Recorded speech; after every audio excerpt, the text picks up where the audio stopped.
오늘은 신약성경 166페이지 요한복음 11장 41절 42절 말씀을 제가 읽겠습니다. 요한복음 11장 41절 42절. 돌을 옮겨 놓으니 예수께서 눈을 들어 우러러 보시고 이르시되 아버지여, 내 말을 들으신 것을 감사하나이다. 항상 내 말을 들으시는 줄을 내가 알았나이다. 그러나 이 말씀 하옵는 것은 둘러선 무리를 위함이니 곧 아버지께서 나를 보내신 것을 그들로 믿게 하려 함이니이다. 아멘. 네, 오늘은 맥주 감사 주일입니다. 그래서 감사해서라는 제목으로 말씀을 전할까 합니다. 맥주라는 말은 보리주스라는 뜻으로 원래 구약 성경에 출애굽기 23장에 3대 절기가 나오는데 거기에 맥주절이라고 되어 있습니다. 언제냐면 6월절이 지난 돌아오는 안식일 바로 그 다음 날을 초실절이라고 불러요. 레위기에 나옵니다. 그 초실절은 초실이니까 첫 곡식을 하나님 앞에 드리는 날인데, 그 초실절로 세워서 7749 49일이 지나 50일째 되는 날이 보리추수한 날을 기념하여 하나님 앞에 예배를 드리는 날입니다.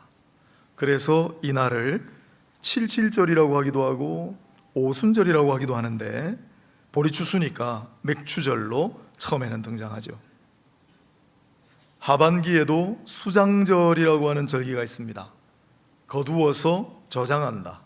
추수감사절이죠. 그래서 이스라엘은 상반기에도 추수감사절을 지내고 하반기에도 추수감사절을 지냈던 셈인데, 오늘날 현대교회 가운데 특별히 개신교 진영에서 이처럼 상반기 한번 하반기 한번 두 차례에 걸쳐 감사절이 존재하는 경우는 드뭅니다. 더군다나 추수절기잖아요. 오늘날 우리가 사는 이곳은 거의 도시화가 되어가지고 농사 짓는 분들이 많지 않을 뿐더러 더 이상 농경문화라고 부를 수가 없는 이 시대에 좀 맞지 않는 그러한 절기다. 그래서 맥주절을 이제는 삭제해야 된다는 의견도 만만치 않습니다. 또 저는 신학자니까 신학적으로 볼 때 구약의 절기를 우리 신약의 교회, 더더군다나 우리는 개혁교회인데 구약의 절기를 그러다가 우리가 이렇게 지키는 것이 가한가? 라는 입장이 만만치 않습니다. 하지만 한국교회의 맥주절에는 가슴 아픈 역사의 기억이 있습니다. 그건 이스라엘 절기도 마찬가지예요. 그냥 하나님이 딱 정해가지고 지켜가 아니라 이 사람들의 애환이 서렸거든요. 우리도 마찬가지인데, 한국교회에 개신교 복음이 들어오던 무렵 교회가 막 이제 세워질 때 일제강점기와 한국전쟁기를 겹쳐야 했습니다. 그래서 해마다 연례 행사처럼 찾아오는 게 있었는데 그게 보릿고개였어요. 한 신문에 보니까 그 옛날 우리 어른들이 보릿고개를 대관령보다 높고 호랑이보다 더 무섭다라고 하셨다는데 저는 잘 모르죠.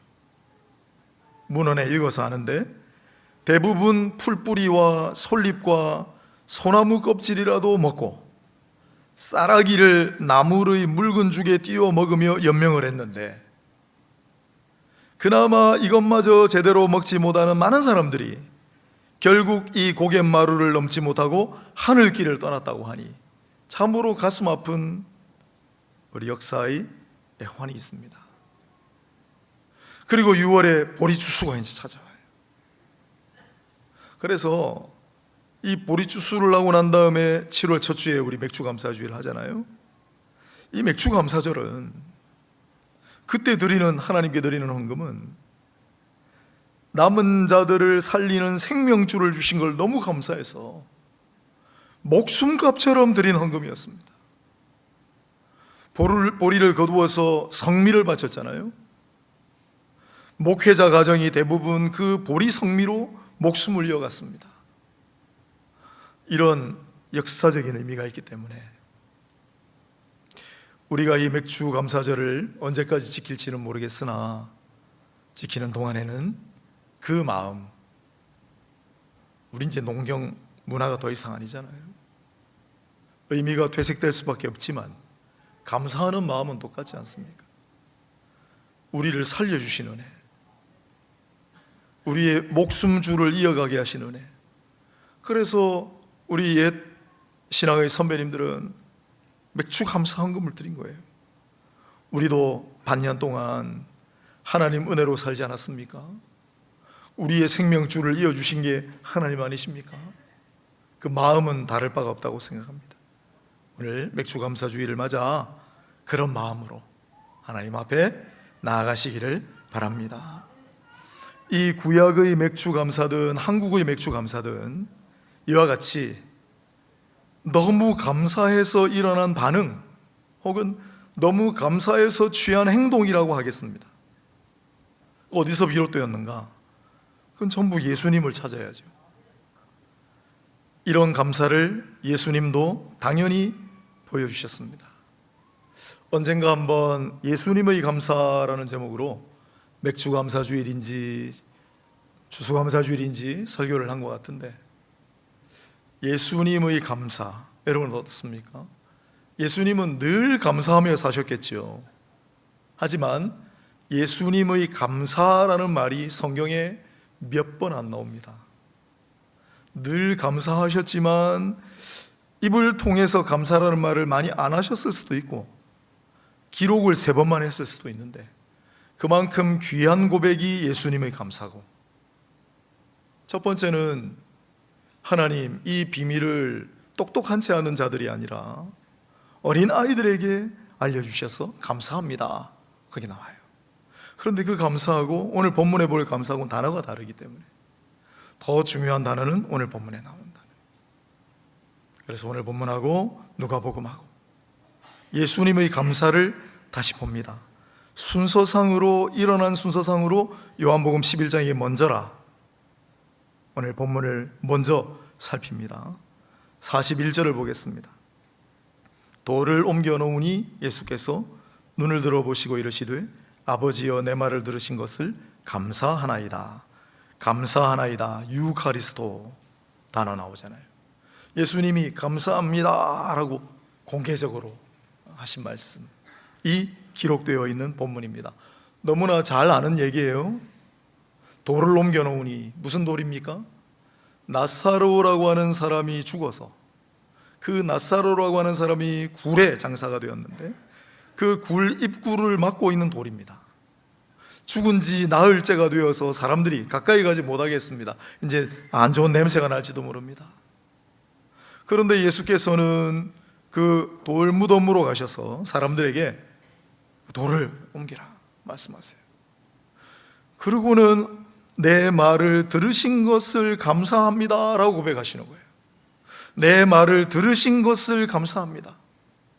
그리고 이어서 기적이 일어나는데 예수님은 아버지께서 당신의 말을 들으신 것을 확신하셨습니다.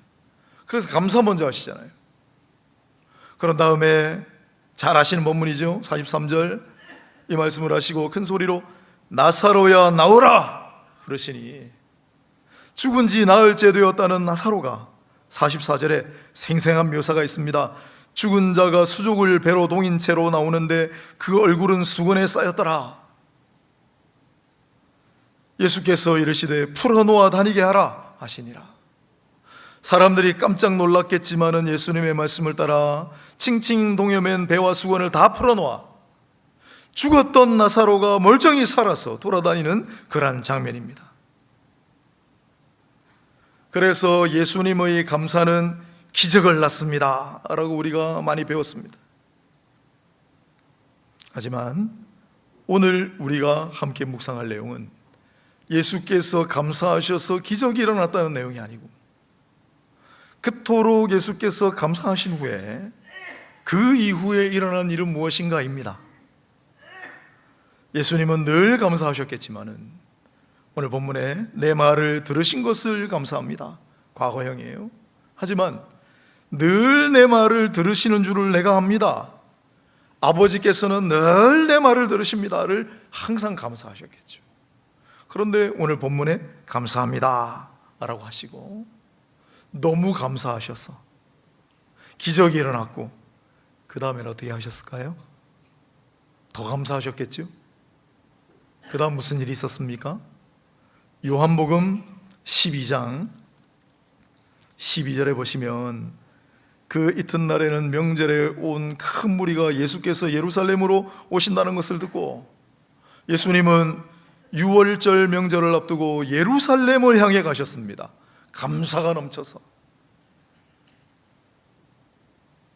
그 예루살렘을 향하여 가는 길은 예수께는 감사의 길이었으나 그토록 말씀하시던 좁은 문, 좁은 길이었습니다. 왜냐하면 11장 53절을 보십시오.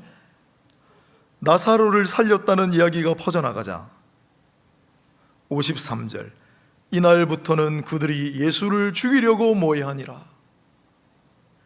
예수가 나타나기만 하면 죽여버리리라. 그렇게 기다리고 있는 사람들을 향하여 걸어가셨습니다. 또한 12장 10절을 보면 대제사장들이 나사로까지 죽이려고 모여하니 살벌한 기다림이 있는 길을 향하여 예수님이 떠나시는 장면입니다.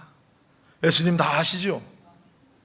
너무나 아버지 하나님께 감사하여 그토록 아끼시던 말씀을 아버지 감사합니다 라고 하신 다음에 예수님은 이 감사의 길을 떠나시는데 예수를 죽이려고 혈안이 되어 있고 살아있으면 증거가 되니 나사로까지 죽이려고 하는 무리들이 기다리고 있는 그 길을 향하여 무슨 일이 벌어지는지도 다 아셨습니다. 요한복음 12장 24절에 내가 진실로 진실로 너희에게 이르노니 한 알의 밀이 땅에 떨어져 죽지 아니하면 한 알 그대로 있고 죽으면 많은 열매를 맺느니라.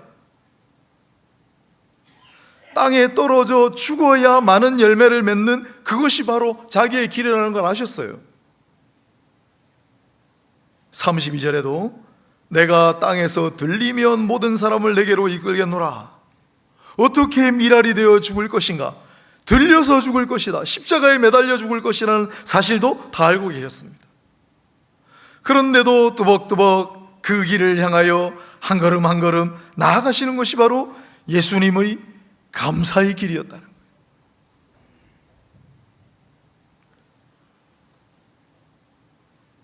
그런 주님의 모습을 보고 영향을 받은 사람들이 있습니다. 먼저 성경의 인물부터 소개하면 당연히 바울을 들 수 있죠. 오늘 제가 예배 시작할 때 읽은 거 디모데전서에 나오는 구절인데 바로 같은 장에 디모데전서 1장에 바울의 감사 고백이 있습니다. 디모데전서 1장 12절 나를 능하게 하신 그리스도 예수 우리 주께 내가 감사함은 주님 감사합니다. 풀어서 설명하면 그 뒤에 이어지는 구절에 유명한 그 말씀이 나옵니다. 내가 죄인 중에 괴수라. 죄인 중에 괴수와 같은 나를 용납하시고 나를 위대한 사명을 맡기셔서 능력 부어주셔서 지금까지도 감당하게 하신 우리 주님께 내가 너무나 감사합니다. 그 너무나 감사해서 디모데후서에 유언으로 남긴 서신에 바울은 자기가 이런 길을 걸어왔다고 고백합니다. 전제와 같이 내가 벌써 부어지고 나의 떠날 시각이 가까웠도다. 나는 지금까지 선한 싸움을 싸우고 나의 달려갈 길을 마치고 믿음을 지켰으니. 바울은 너무나 감사했기에 자기 목숨조차 아끼지 아니하고 선한 싸움을 마다하지 않고 험난했지만 믿음의 길을 내달렸다고 고백합니다. 베드로도 마찬가지였고 야고보도 마찬가지였습니다. 자신을 용납해 준 하나님의 은혜가 너무 감사해요. 특별히 너무나 감사해서 우리도 주님의 길을 가겠습니다 했던 분들이죠. 성경 밖의 인물로는 손양호 목사님을 들지 않을 수 없습니다. 손양호 목사님은 사역을 우리 부산에서 하셨기 때문에 우리가 많이 생각해야 합니다. 1948년 10월 좌익 세력의 손에 의해 두 아드님 손동인, 손동신을 잃었습니다. 10월 26일 장례식장에서 목사님은 그 유명한 10가지 감사를 낭독하셨습니다. 아니, 금쪽 같은 아들 둘을 잃었는데 뭐가 감사할 일입니까? 무슨 감사 제목이 10가지나 된단 말입니까? 그것도 너무나 놀라운데, 손 목사님은 너무나 감사해서 말로만, 입으로만 감사한 것이 아니라 그 이후에 아무도 상상할 수 없는 감사의 길을 걸으셨어요. 사형 집행을 앞두고 있는 두 아들을 죽인 안재선을 따님을 보내서 찾아가 탄원을 했습니다. 살려달라고. 그리고 극적으로 풀려난 안재선을 양아들을 삼았어요. 그리고 부산에 있는 고려 성경신학교에 보내 전도사로 키웠습니다. 1950년 9월 28일 손 목사님은 공산군에 의해 순교하셨습니다. 그때 상주 노릇을 하며 누구보다도 가장 슬퍼했던 이가 안재선인데, 양아들, 그는 세상을 떠나기 전에 손 목사님의 따님이신 손동희 권사님에게 이렇게 말했습니다. 천국에 가서 이제 두 오빠에게 무릎 꿇고 사죄하겠다. 아들이 한 분 있었는데 아들에게는 이렇게 유언을 남겼습니다. 너는 꼭 신학교를 가서 내가 못 이룬 꿈을 이루어 달라. 손 목사님은 안재선을 아들로 삼으시고 신학교를 보내셨는데, 안재선 씨는 내가 어떻게 목사가 될 수 있나, 평생을 그냥 복음 전도자로 살았습니다.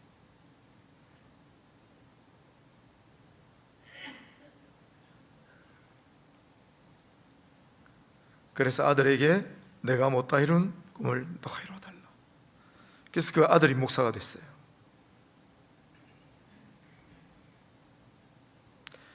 두 아들을 폭도의 손에 잃은 게 감사할 일입니까?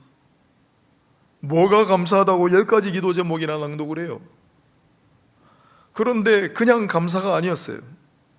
손 목사님이 걸어가신 감사의 길은 원수를 용납할 뿐만 아니라 그를 아들로 삼고 복음 전도자로 키우고,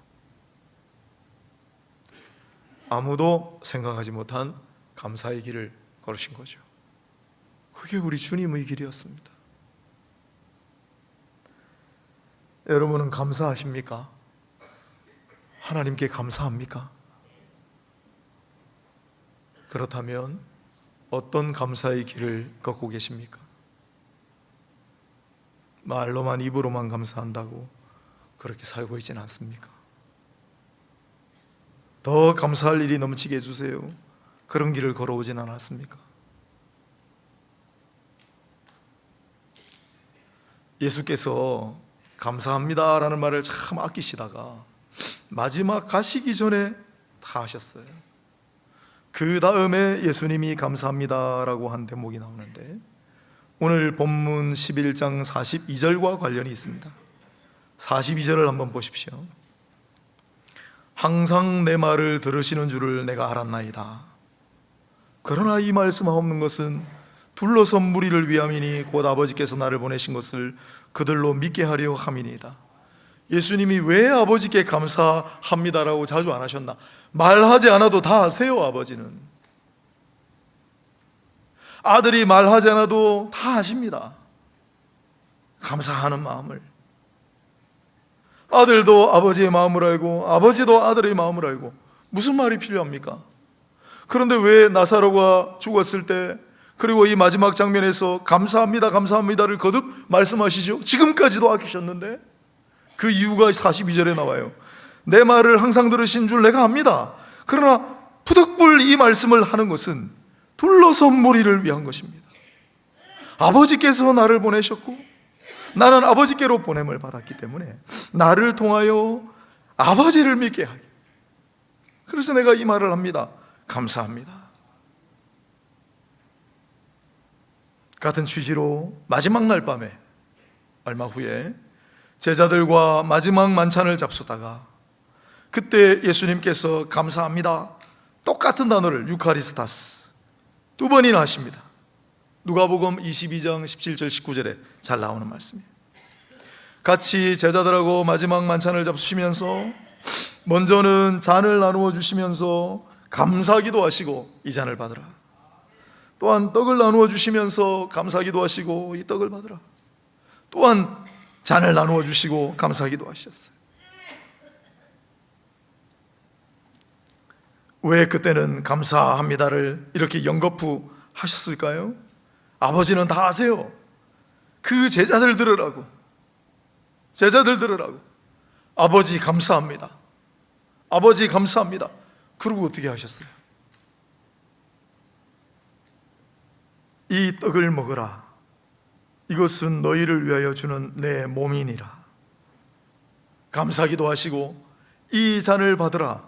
이 잔은 너희를 위하여 주는 내 피니라. 그렇게 감사하시고 너무 감사해서 예수님은 그 다음날 십자가를 지시고 진짜 그들을 위하여 몸을 내어주시고 피를 내어주셨어요.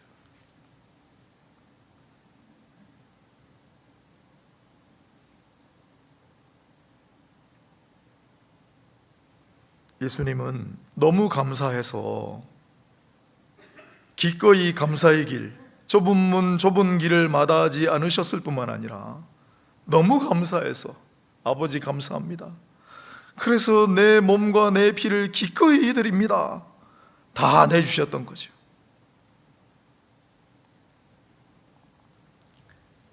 국가보훈처는 지난 2023년에 한미 참전용사 10대 영웅을 발표했습니다. 한국 사람, 미국 사람 다 합쳐가지고 우리 한국전쟁 때 10대 영웅. 그런데 그 가운데 부자가 포함되어 있어요. 미국 분이에요. 윌리엄 쇼 부자가 포함되어 있습니다. 특이하죠. 아버지 윌리엄 얼 쇼는 1921년 한국으로 오셨는데 1차 대전 참전용사시기 때문에 한국전쟁이 터졌을 때 참여하여 군목제도를 창설하는 주 멤버가 되십니다. 전장터에 많은 사람들을 돌보고 기도하시고 전쟁이 끝난 다음에도 고아원과 버려진 이웃들을, 신학교를 열심히 섬기셨습니다. 1941년에는 신사참배에 반대하다가 결국은 일제에 의해 추방되셨어요. 미국 가셔서도 항상 한국 생각. 그의 아드님이 윌리엄 해밀턴 쇼인데 1922년 평양에서 태어났습니다.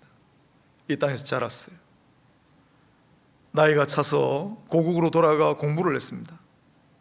하버드 대학에서 철학 박사학위 과정을 밟던 중에 한국 전쟁이 터졌다는 소식을 듣고 주저없이 참전하여 이분도 2차 대전 참전 용사예요. 본인의 경험과 특히 한국을 나보다 더 잘하는 사람은 없습니다.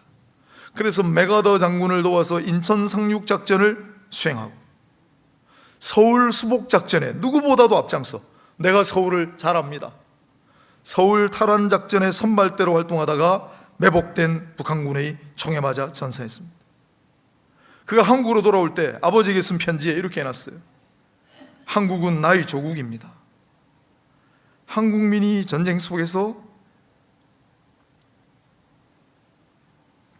고통당하고 있는데 돕지 않고 전쟁이 끝난 후 평화시에 선교사로 돌아간다는 것은 제 양심이 도저히 허락하지 않습니다. 뭐라고요? 그의 아버지 윌리엄 얼 쇼는 선교사셨습니다. 그도 선교사의 아들로 평양에서 태어나 본인도 이제 공부가 다 끝나면 한국의 선교사로 오기로. 그러나 전쟁이 터졌는데 전쟁 끝나고 평화시에 선교사로 오는 게 무슨 의미가 있나? 내가 이 땅에서 받은 은혜가 있는데 꽤 참전했다가 28살의 아까운 나이에 하늘나라로 갔습니다. 나이가 어린 부인이 있었습니다. 갓난 아기들이 있었습니다.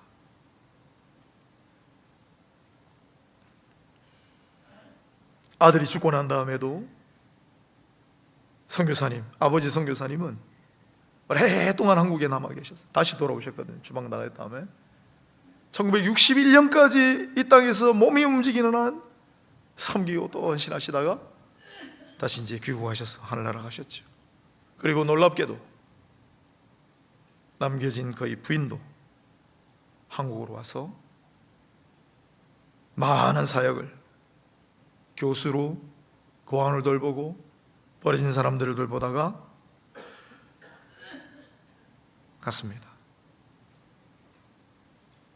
윌리엄 해밀턴 쇼 대위의 자녀들도 전부 한국으로 와서 섬겼습니다. 감사해서.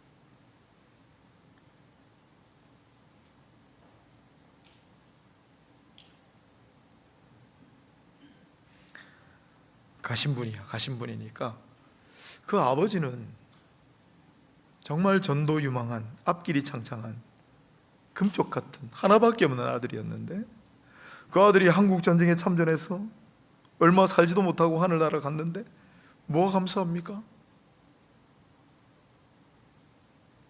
그러나 너무 감사해서 이후로도 아들 목까지 한국 땅에 최선을 다해 섬겼습니다. 젊은 나이에 남편을 잃어버린 그 부인은 뭐가 감사해서 어쩌면 이 한 많은 땅에 왜 다시 돌아와 헌신했습니까? 아버지를 잃어버린 그 자녀들은 왜 아버지를 잃어버린 이 땅에 와서 헌신했습니까? 감사해서.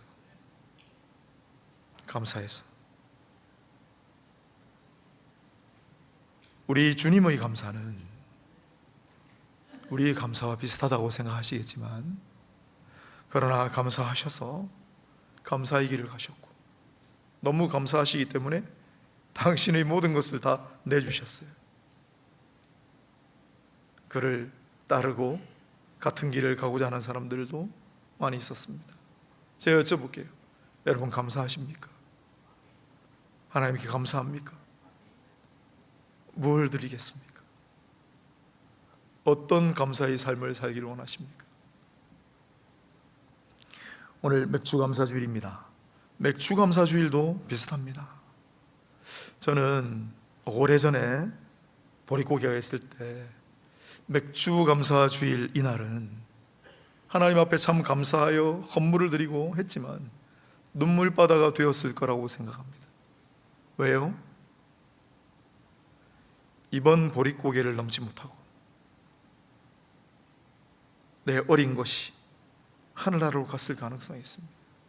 연로한 우리 부모님이 영양실조로 결국은 그 고갯길을 넘지 못하고 하늘나라로 가셨을 겁니다. 내 이웃이, 벗들이, 앞서간 사람들을 생각하면서 그래도 남아있는 자로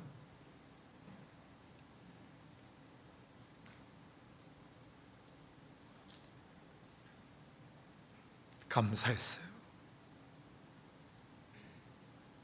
나만 살아남았지만 감사합니다.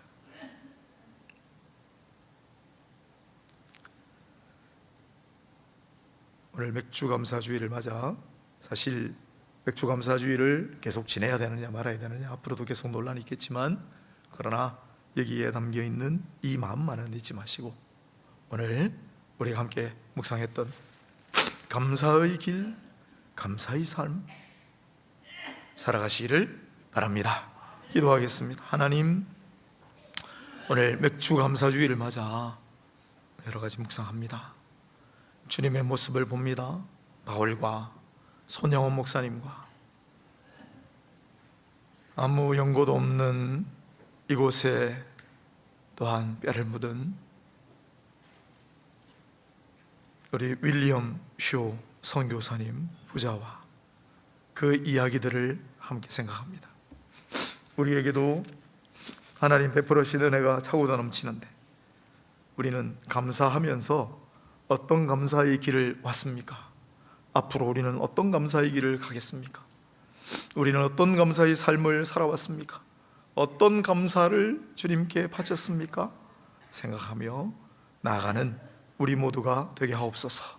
예수님의 거룩하신 이름으로 기도합니다. 아멘.